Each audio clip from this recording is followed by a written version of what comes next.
Okay, so now in this example, we want to show, by using the comparison theory, we want to show that this integral here converges. Okay, so how do we do that? Well, we have to pick a function that is bigger than or equal to the given function that also converges, that we can easily show that it converges. And so if that larger function converges, then that would show that this one also converges. Okay, so let's make a note of something. So if we're looking at this here, we've got a product of two functions. We've got 1 over x times 1 over e to the x. Okay. Now, if we compare one of these two functions, right?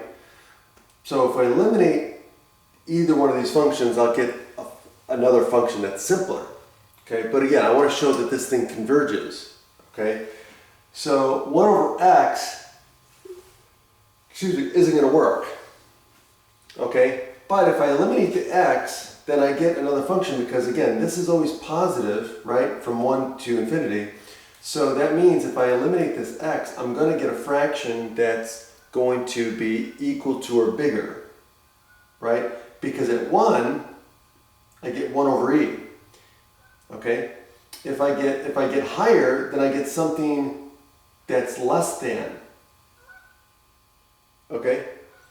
And if I eliminate the 1 over x, if I eliminate the x, I'm going to get something that behaves similar, but is always going to be equal to or bigger than this. So I'm going to compare, so my two functions is, so let f of x be equal to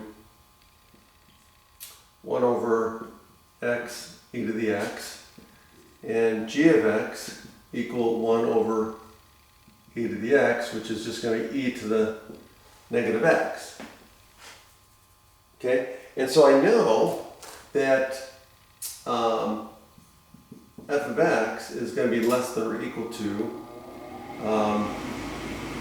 g of x for all x greater than or equal to 1. Okay?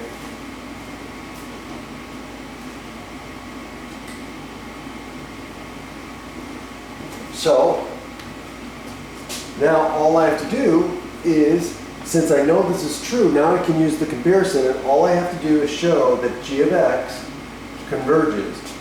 And if I show that this converges, then I know that this has to converge by the comparison theorem. So let's do that.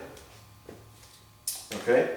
So, and these are both two continuous functions as well over the interval.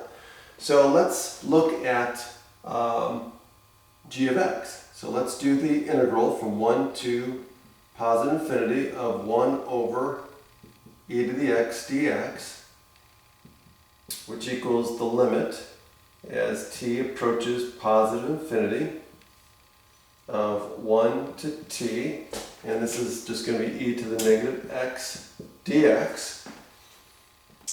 And if I integrate this, I get the limit as t approaches positive infinity, and I get what? The integral of this is going to be just negative e to the negative x evaluated from 1 to t. And so I get the limit as t approaches positive infinity, and I get what? I'm going to evaluate this at t, so I'm going to pull the negative out, so I get e to the negative t minus e to the negative 1.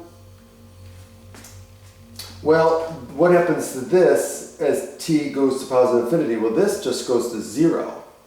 So all I get is this goes to 0, and I get the negative of the negative, so I get positive e to the negative 1, or 1 over e. So there's my L, right? So this you could look at as L. So now, what does it mean? Well, this tells me by the comparison theorem, so thus, by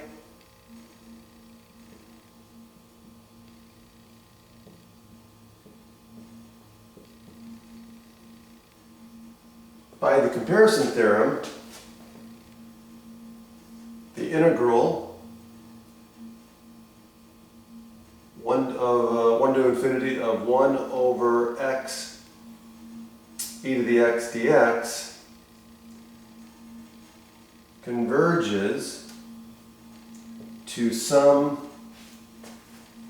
real number m less than or equal to L, which is equal to 1 over e. And I'm done.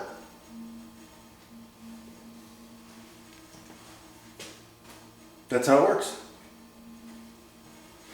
See you next time.